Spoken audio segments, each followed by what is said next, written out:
On a recent shift, our team found ourselves taking care of a patient who presented with third-degree heart block. Rate was in the 30s, but the blood pressure was good around 150 over 80, and the patient was well perfused.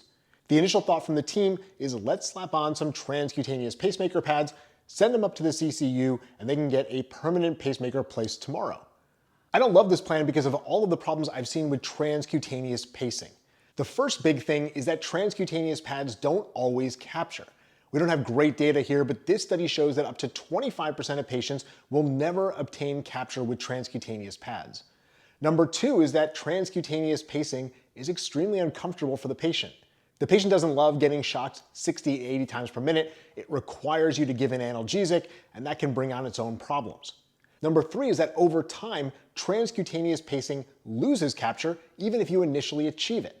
This requires you to ratchet up the output, which makes it more uncomfortable for the patient. Also, I find that transcutaneous pacemaker pads lose capture at the most inopportune moments, like at 4 in the morning when the patient's upstairs somewhere and now they are bradycardic and hypotensive. The solution to all of these problems is really simple. Just put in a transvenous pacemaker. Unless the patient is going to be immediately whisked away to get a permanent pacemaker placed, I am putting in a transvenous pacemaker for those patients to ensure that I don't run into any of these problems.